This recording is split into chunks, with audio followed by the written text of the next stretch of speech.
guys, it's Phoebe and welcome back to another video. Today's video is going to be something different that I've never actually done before, but I thought, why the hell not? I'm going to go through the Tardis rules and also the Doctor's rules as well. So I'm going to open the link to the website I was looking on last night because I got bored and started looking at the website. But I thought we could first, before going on to that, I thought we could first look at the Tardis rules. These rules are kind of like what the Doctor would have in place on the Tardis with every new companion. Also, if you've never seen my face on your screens before, please get that big red subscribe button down below and click notifications bell so you get notifications every time I upload, because if you click that bell, then there's a 50% chance that you're actually going to get a notification about my channel videos. I know you guys are probably expecting to see what I got for my 18th birthday video. That's coming next week because I've still got to get everything that I got for my birthday upstairs, so that is I am going to film that video. I just need to get everything together and actually do something about it. So anyway, moving on into the video. This case is actually one of the birthday presents I got. It's got all the Doctors on it. Well, not Jodie, but it's got all the Doctors since before Jodie, so yeah. Anyway, let's go on with it. So I just looked online at this. I just typed in Tardis rules on Google and this is what it came up with. Number 1, no smoking anywhere inside the TARDIS. A pretty standard rule for the Doctor, I think. That is pretty standard for the Doctor, I think, because if any of his companions smoke, they're going to have to open the front doors of the TARDIS to smoke or just wait till they land somewhere to do it. And if they don't smoke, then that rule doesn't need to be obeyed. Number 2, no wandering around the public areas in a state of undress. When it says undressed, it means don't walk around the TARDIS in your pyjamas, don't come into the kitchen in your pyjamas, don't go into the library in your pyjamas, don't go into the console room in your pyjamas. I guess if the Doctor's got a kid, then that rule is kind of lenient because the kid is it's their home, so they're allowed to walk around in their pyjamas if they want to, but that's saying like the companions have to get up, get dressed, then walk out of their bedroom fully dressed without any pyjamas on to get breakfast or whatever. But I'm pretty sure the Doctor must have like en suites for the companions in their bedrooms and like kitchens and stuff inside the rooms as well. So like a little apartment kind of area for them so they can have breakfast before they come out of their room. I don't know how it works, but to me it sounds kind of like the Doctor would like want you to get dressed immediately when you wake up. So number 3, no fiddling around with any part of the TARDIS consoles without the consent of the Doctor. Now we know in Amy's second episode of Doctor Who, the Doctor asked her to get the phone and then obviously he asked her to fiddle around with something, so he actually gave her signs to like fiddle around with something. But that was the Doctor saying, hey Amy, look, can you fiddle around with this? And when she was trapped as well, the Doctor told her to touch the console. So yeah, the Doctor does give consent for his companions to do it. Like with Amy, he was a bit more, he was not really lenient with this rule with Amy. He just let Amy touch the console if she wanted to touch the console. So yeah, he was like, he literally, like, when he asked her to get the phone, he was busy doing something, and then she was near like this lever thing, he went, and then obviously, she touched the lever. So yeah, he can be, some of the companions have got, with that rule, don't do what the Doctor says. Some, like with Amy, like the Doctor doesn't care if Amy touches the console units anyway. Number 4, no rude activities in any public area, especially the library. Now, rude activities is anything like sex or just general rude activities, like if they've got a rude board game, rude board games, anything like that for the Doctor, because I feel like the Doctor would not like you playing like rude board games or anything like that. So that rude activity rule is very important in the TARDIS, I feel like, because the library's probably the Doctor's probably only like sanity place really, and if the companions want to go in there and read a book, and if you've got other companions with you, then you need to respect the fact that the Doctor doesn't want any like rude board games happening in the library. I mean, it can probably happen in your private room, in your bedroom or whatever, but yeah, just don't do it. And 5, no unauthorised access to any room with a green sticker on the door. Now I feel like that is standard with the Doctor, because we know the Doctor likes to keep certain things behind certain doors, and he doesn't really like any of his companions going in there. So I feel like you have to follow that rule. No unauthorised access to any room with a green sticker on the door, because that room is obviously the Doctor. Obviously the Doctor has got green stickers on those specific rooms because there's something that he doesn't want his companions to see, or something that he wants to keep hidden away that he doesn't even want to go into. He wants to go in that room and just like forget about it. He doesn't want, like, he wants his companions not to go in that room if he wants a bit some time alone. So, you know, those green sticker doors are probably the ones that the companions can't go into.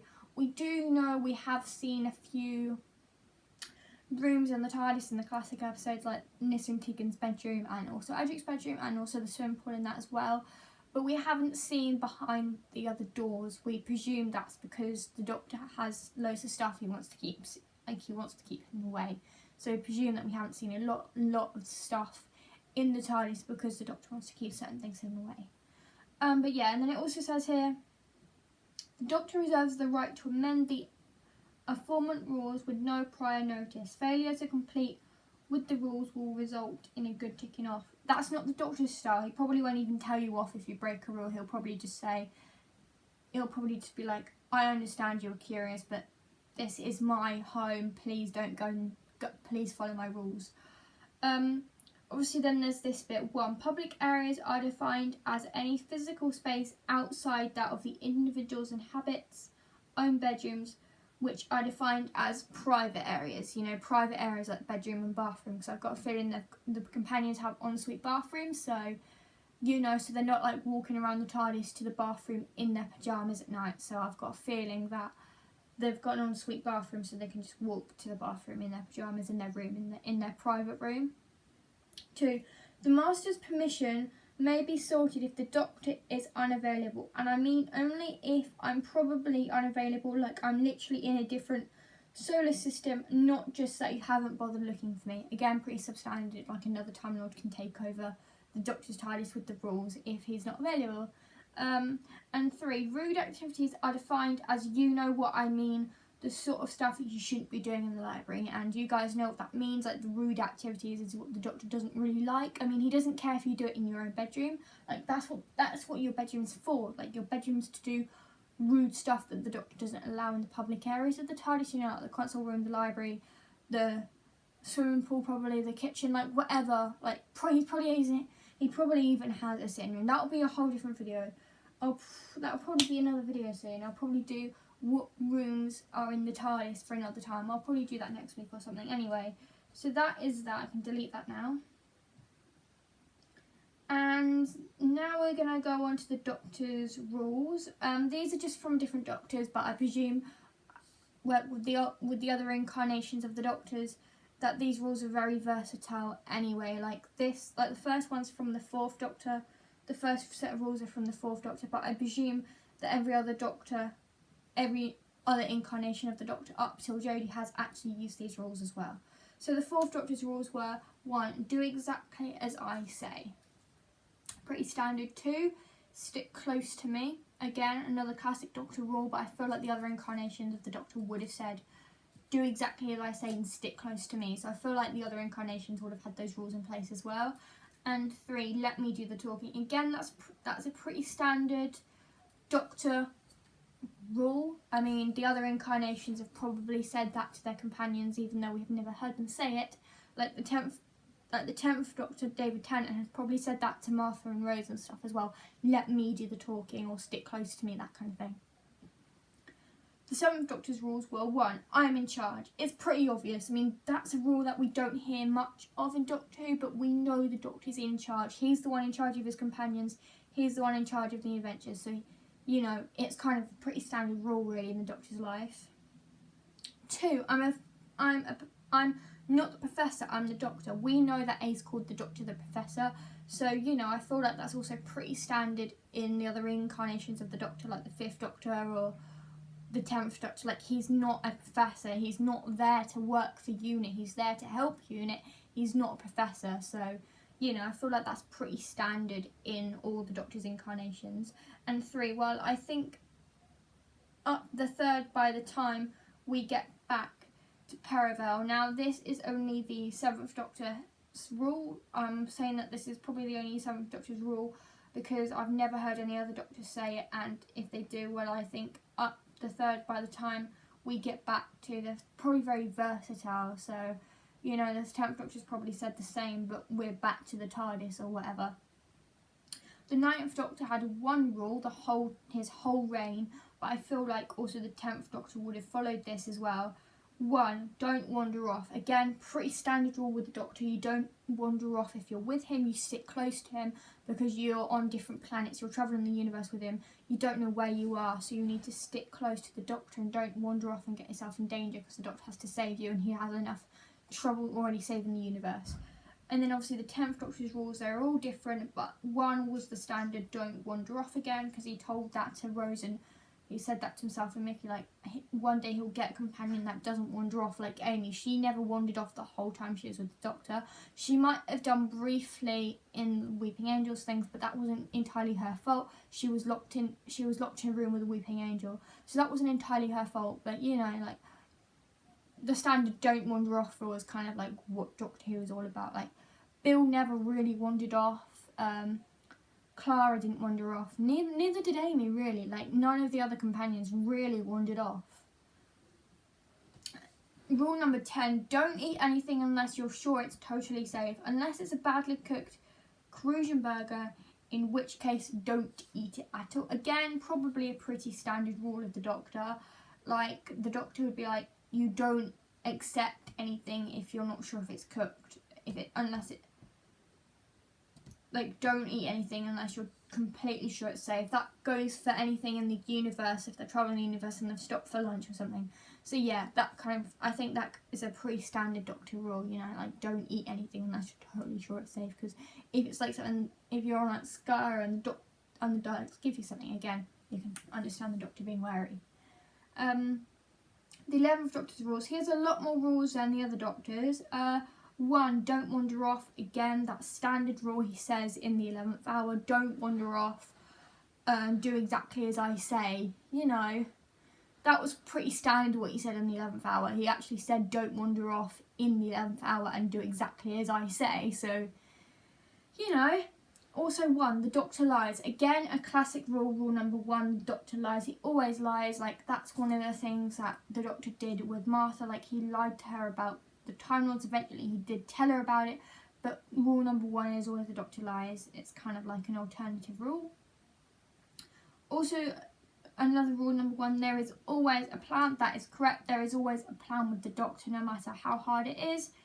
You know, like, there is always a plan with him. Like, the angels take like the angels, like the Flesh and Stone episode, he said there's, like, you know, he didn't say it, but you know he was always thinking up a plan of getting people out of danger and stuff.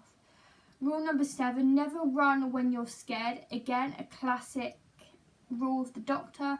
He tells you never run when you're scared. If you're super scared, just never run. Just always think things through, try and calm down before you run. So, you know, it's kind of classic rules, really.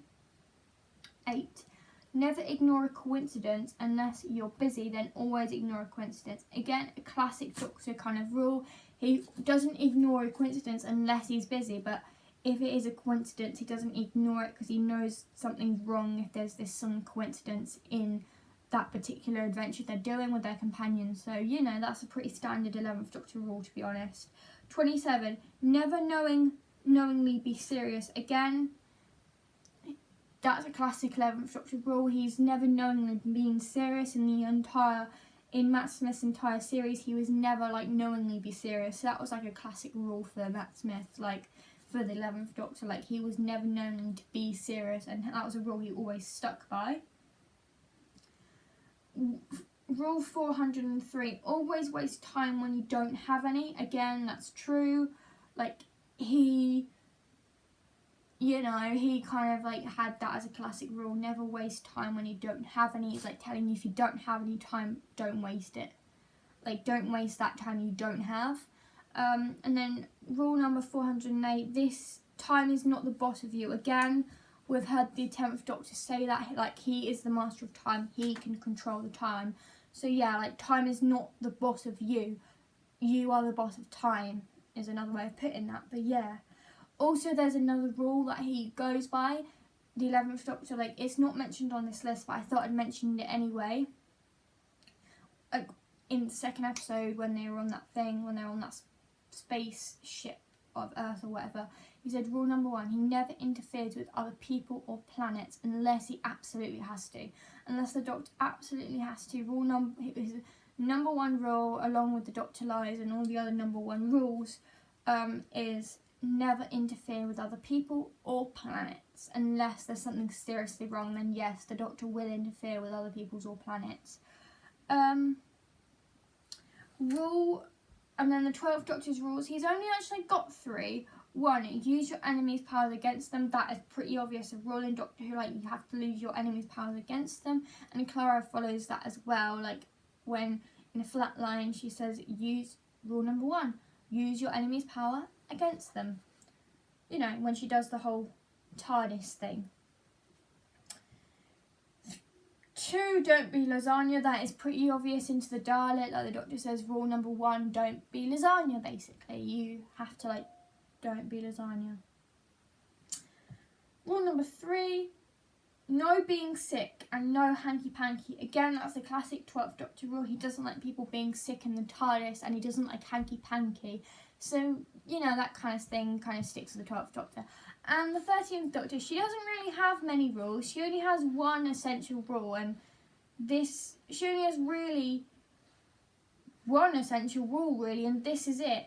Never use weapons unless the damage can be repaired. Doors, locks, walls, buildings, where fair game. So, you know, she never uses weapons, and it says it right there. Like, that was the 13th Doctor's, like, number 1 rule. Like, you never use weapons unless it can be repaired. Doors, locks, locks, walls, buildings, where fair game. So, you know, I wanted to do this video because I never saw a video like this on YouTube before. But yeah, I'll be doing more videos like this if you want, and I'll even be talking about next week or sometime in the near future another Doctor Who video, rooms in the TARDIS. So yeah, most of the knowledge I get, like things like this, TARDIS rules and that, I get offline because first of all it's easier to do and it just makes life tons more easier if I get it offline. And I also love doing videos like this, and also I love this brand new case I've got, and I feel like it's perfectly suited for these videos. So yeah, I'll see you guys next week. I will do a what I got for my birthday video very soon. I don't know when I'm going to film that. I've got a hairdresser's appointment next Thursday, so I'll probably film it when my hair's really looking nice. So yeah, I will see you guys next week for another video. Allons-y. Why can't I